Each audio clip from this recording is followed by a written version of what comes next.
Y'all in? Thank you. Thank you for being here. As you may notice, my voice is a little hoarse after working through the night.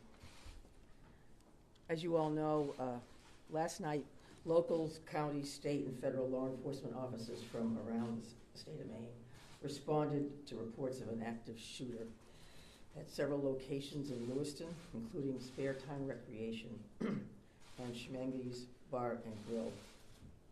These law enforcement officers, in the face of danger, responded swiftly, selflessly, and with great bravery. Bravery that they continue to demonstrate today as they search tirelessly for a person of interest in connection with last night's events. On behalf of all Maine people, I express my deep gratitude for your response and for your continued service. I also do so for Maine's hospitals and other medical emergency responders. I'm profoundly saddened to stand before you today to report that 18 people lost their lives and 13 people injured in last night's attacks.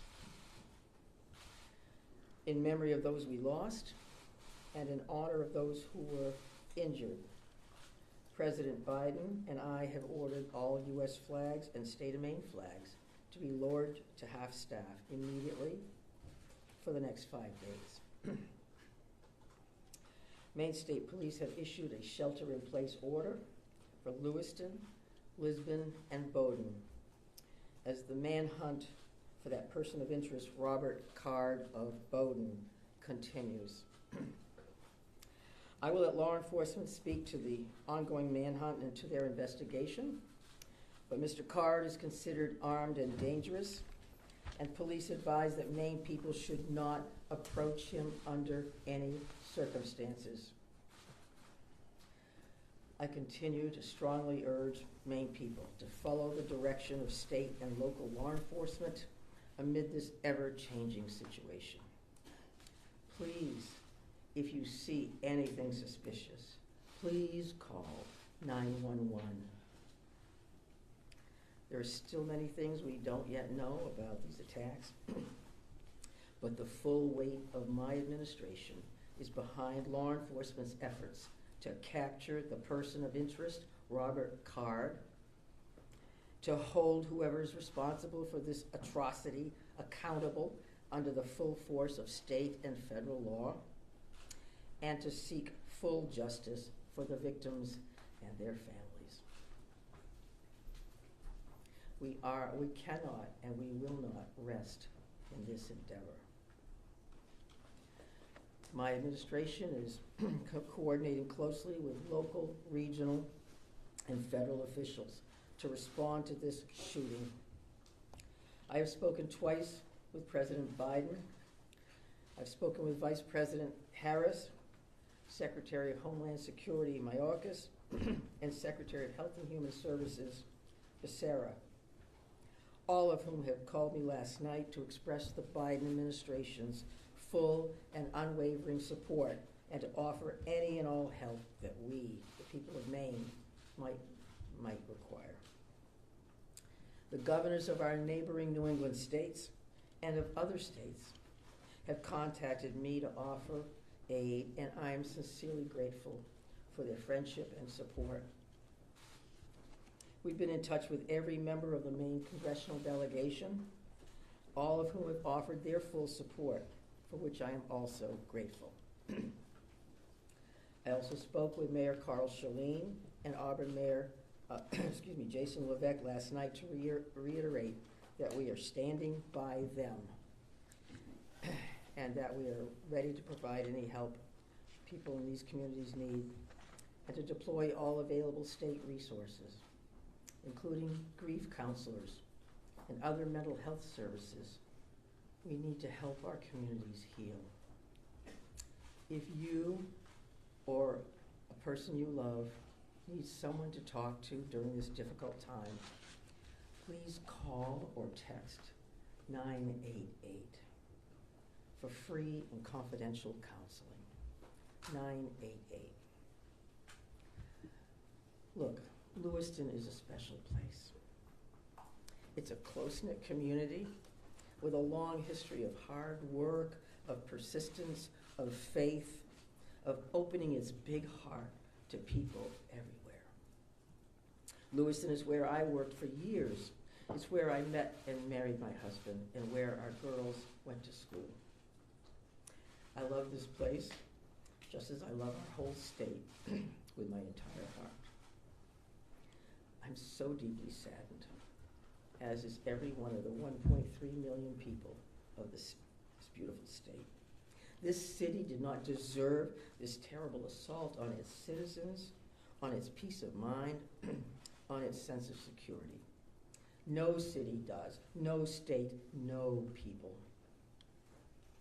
No words can truly or fully measure the grief of Maine people today. Our small state of just 1.3 million people has long been known as one of the safest states in the nation. This attack strikes at the very heart of who we are and the values we hold dear for this precious place we call home. All Maine people are sharing in the sorrow of the families who lost loved ones last night. Loved ones, normal people who were killed or injured while unwinding from a day of work or while spending time with their family and friends, socializing. So on behalf of the 1.3 million people of the whole state of Maine, I hold these families and this city in my heart today. I know that the people of Lewiston are enduring immeasurable pain. I wish I could take that pain off your hearts, off your shoulders, but I promise you this, we will all help you carry that grief. I ask Maine people to join me in offering our comfort to the families and friends who have lost someone, and in offering our prayers for swift recovery for those who are healing in Maine's hospitals today. This is a dark day for Maine. I know it's hard for us to think about healing when our hearts are broken. But I want every person in Maine to know that we will heal together. We are strong, we are resilient, we are a very caring people. In the days and weeks ahead, we will need to lean on those qualities more than ever before. As we move forward, struggling as we may, let us wrap our arms around one another, offer comfort and solace and love. I know the Maine State Police will continue to release information to the public as we confirm it, and information about any steps that the public might take to support the people of Lewiston at this time. May God bless the people of Lewiston and bless the memories of those we have lost. Thank you. I'm going to turn it over to Commissioner Sasha. Thank you very much, Governor. We certainly appreciate your support. The city of Lewiston does, the state of Maine, and certainly our first responders. We feel that love every day, and thank you very much for that. I would also say that we want to say thank you to really a large number of other elected officials across our state, whether that's the federal delegation, local elected officials, and many others that are part of organizations or law enforcement agencies that truly wanted to join us today at this particular press event and wanted to speak on behalf of their communities. And as the governor had mentioned, and everybody else will reiterate, our reality for today is that this suspect is still at large. And we want to provide community support for the victims, for the families, in the communities across the state. But we also have an incredibly strong laser-like focus on bringing this suspect into custody and ultimately to justice. So because of that mission for this particular event and today's activities, we're keeping the list of speakers and the agenda pretty tight. And that will include next up at the podium would be Chief Dave St. Pierre from the city of Lewiston. and some other members of his command staff are present. What I will say to the city of Lewiston, and you know this because you feel it every day, but you're lucky to have a chief like Chief St. Pierre and his entire law enforcement agency. From every level, those officers put their heart and their soul on the line on behalf of their community last night and into today. And they're doing it for the right reasons. They do it because they care. So the city of Lewiston and truly our co-responder family across the state of Maine is lucky to have Dave and his team in the mix with us. And we're also going to hear from Colonel William Ross from the Maine State Police. And Bill will highlight some of the timeline things that you're probably concerned about and certainly interested in from a story perspective. So the Colonel will come up and speak to that. And we'll also have Jody Cohen. And Jody is the special agent in charge for the FBI out of the Boston field office. And Jody will highlight some of those federal partnerships and some of the things that our federal partners are bringing to the table, bringing to bear to help us with this investigation. We also have a bunch of people here. Once you start naming people, you're going to have a problem because you're going to forget somebody or screw something up. But I would also tell you that a couple of our other federal partners are here. Kevin Neal, he was the U.S. Marshal for the District of Maine. We also have James Ferguson, and Jim is the special agent in charge from the ATF for the Boston Field Division. They are heavily invested with staff along with the FBI, and we can't thank them enough for all that they're doing on behalf of our state. I would also tell you that we are going to close with a brief Q&A, and we're going to try to get some of those questions out there. We appreciate your time, your patience, your professionalism, your partnership in getting this information out. I would think that those questions are going to be brief because, again, we do have a suspect at large. And while you can help us with that, we also need to get back to our teams to push forward on that. So with that in mind, I will be back up to the podium to kind of steer that a little bit. But for starters, I would like Chief St. Pierre to join us. Thank you. Thank you, Director Sawchuk, and welcome media partners, and thank you, Governor Mills, for those kind words. I'm going to keep this short. What I would like the very most is to express our deepest sympathies to the families and friends of the victims of this heinous crime. This is truly a tragedy that goes beyond comprehension. I'm confident in our community, that our community has and will continue to come together throughout this endeavor to bring this to a successful conclusion. Although difficult, I do ask the public to continue to be mindful of their own personal safety and also that they be patient with the process as much as possible. There is extensive work and attention to detail that goes into such a large-scale investigation. I'm confident in the expertise and professionalism of our investigators and all law enforcement officials that are currently involved. This is an all-hands-on-deck approach. We have a great deal of collaboration and resources that have been made available to us. There are far too many to name individually, but I think Director Sawchuk named quite a few appropriately. There are far too many, as I stated, but they are all appreciated more than you know. I want to thank all of our brave men and women of the Lewiston Police Department, Fire Department staff, medical personnel, first responders of any kind that came from far and wide and have come together and continue to work tirelessly in bringing the situation to an end. We hope to locate and hold the person accountable. I think you'll hear next from the state police, who is taking the lead in this investigation. Although that we are working hand in hand with them, I think Colonel Ross will be able to fill you in on a little bit more.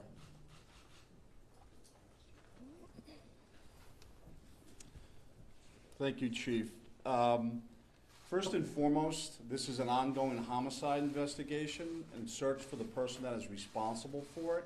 We're in the early stages of this investigation, and I just want to let you know we will have updates. We'll be putting some type of a schedule out later on. But again, early stages of a homicide investigation, we want to be careful that we're doing things correctly. We don't want to get ahead of ourselves. I'm going to give you a bit of a timeline here to kind of fill in some of the blanks and give you some of the facts as we know them right now. A lot of this information will then be transferred to the Attorney General's office, as they will be the lead prosecutor, again, in any homicide investigation. Last night, October 25th at approximately 6:56 p.m., the Auburn Communications Center received a 911 call of a male shooting in just-in-time, or the spare time, recreation center in the town of Lewiston, located at 24 Mollison Way in Lewiston. Shortly after that, at about 7:08 p.m., the communications center received multiple 911 calls about an active shooter inside of a Schmenge's Billiards at 553 Lincoln Street in the town of Lewiston. A large law enforcement response from multiple surrounding agencies assisted the Lewiston Police Department in trying to identify who this individual was and what was happening. As you can imagine, this was a very fast-paced, fast-moving, very fluid scene, very dangerous scene that these guys and girls were going into. 18 people are now deceased at this time. The victims at the just-in-time establishment, 7 people are deceased there, 1 female and 6 males, all from an apparent gunshot wound. Victims at the Schmegley's Billiards, 8 are deceased. 7 males inside the establishment, 1 male outside of the establishment. Again, also apparent gunshot wounds. Multiple people were transferred to area hospitals, Central Maine Medical Center, St. Mary's, and Maine Medical Center. 3 people that were transferred to those hospitals are deceased, for a total of 18 people deceased at this time. The investigation into the person responsible for this identified a vehicle located at the Przebscott boat landing in Lisbon. That person, through the registration of that vehicle, was identified, it's been stated earlier, as a Robert Card, born in 1983. Several of the deceased have been identified, and their families, next of kin, have been notified. Approximately 8 people at this point have been identified. 10 people, 10 of these victims, still need to be identified at this time. Currently, there is an arrest warrant for 8 counts of murder for Mr. Card. And the reason it's 8 counts because 10 people have not yet been identified. As those people are identified, the counts will probably go to the total of 18.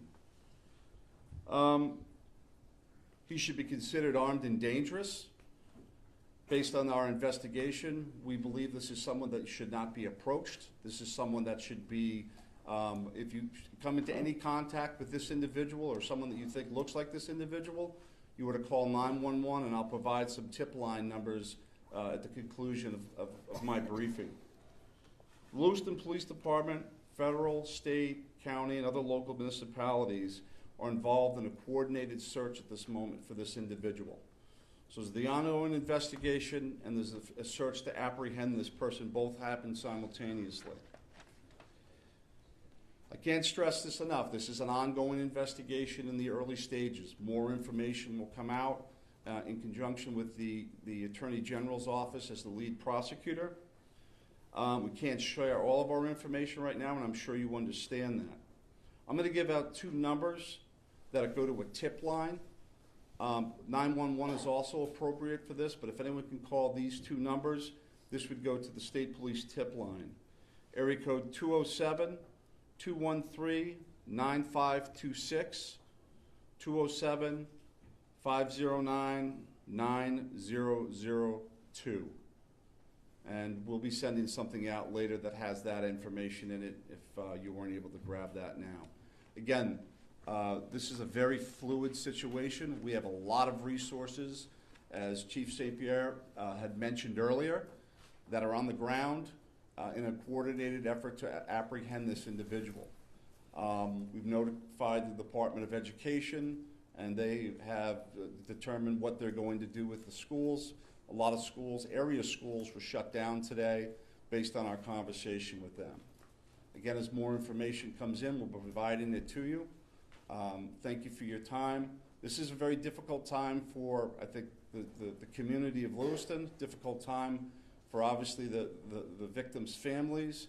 It's a tough time for law enforcement. It was a rough night last night, but we're committed to bringing, whoever's responsible this to justice. And again, we are currently looking for Mr. Card right now, someone that we'd like to apprehend. Thank you. Thank you, Colonel. And FBI Special Agent in Charge, Cohen, if you could join me, please.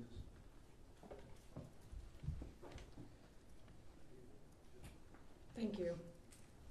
My name is Jody Cohen. I'm the Special Agent in Charge of FBI Boston Division, which covers the state of Maine. Our hearts go out to everyone who is impacted as a result of this senseless violence. The FBI is working hand in hand with our law enforcement partners. Our evidence response team is here processing the very extensive scenes. We are providing investigative and tactical support, as well as our victim specialists are working with those affected by this tragedy. As this very active investigations continues to unfold, we're asking the public to stay vigilant and come forward with any information that you might have that you feel is helpful to our investigators. My pledge is that the FBI will carry out this investigative case with rigor. We will work day and night alongside our law enforcement partners to get the answers to the questions this community deserves. We thank the public for your continued cooperation and patience as we continue to work this very active investigation. Thank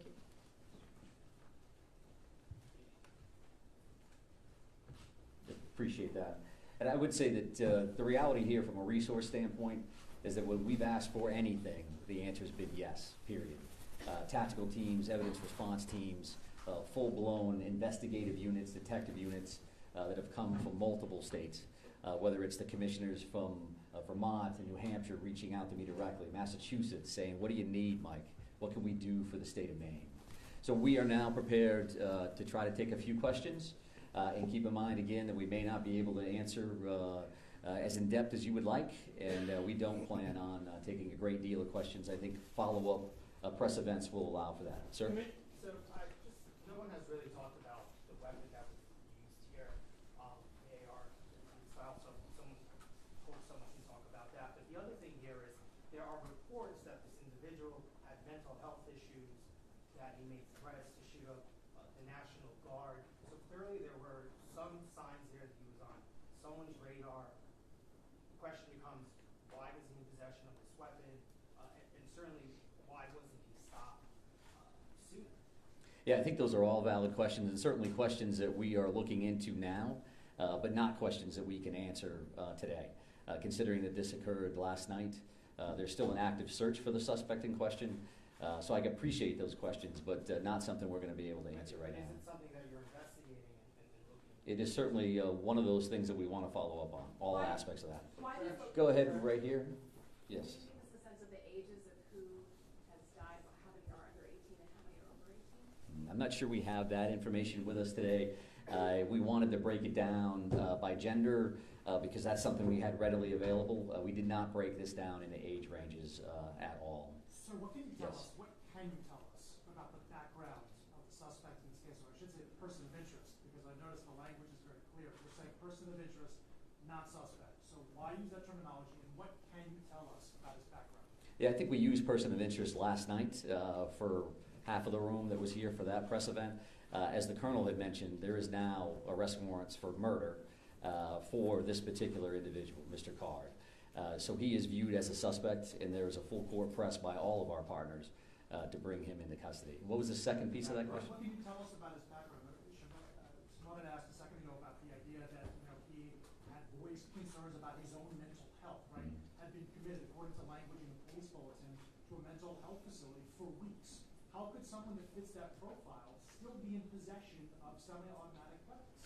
Well, I do think that the statutes around firearms and the possession of those are pretty complex. I know that we will be reviewing that information as we move forward, but that's not an answer that we're prepared to give today, because that leads to motive. You're talking about behavioral health issues and how that impacts this situation.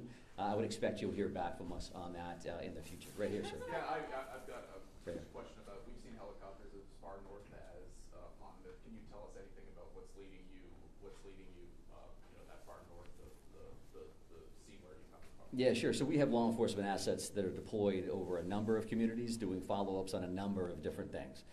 So as you can imagine, There's a great deal of search warrants that we're following up on. We do have partners, that helicopters from the New Hampshire State Police. That copter was here last night to assist us as well.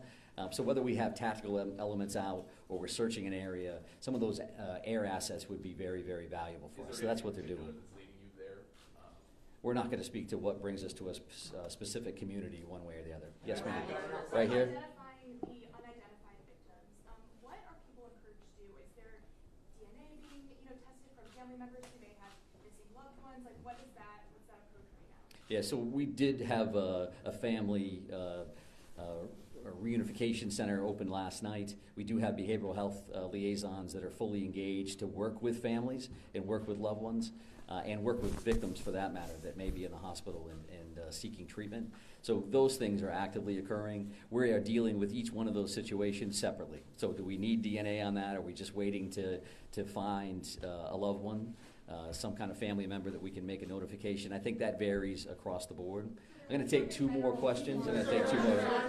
Right here. Yes, was there some sort of triggering event? Is that something that you're investigating? I think we're always concerned around motive. That you say triggering event, that's a motive for us.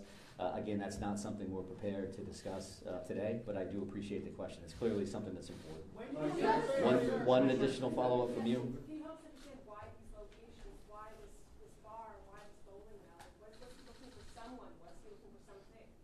I think that does speak to motive, so I appreciate the follow-up, but not something we're going to be prepared to answer today. I'm going to have one more question. Right here, sir. Right here. Can you say, is card, first off, to clarify, were the arrest warrants issued today?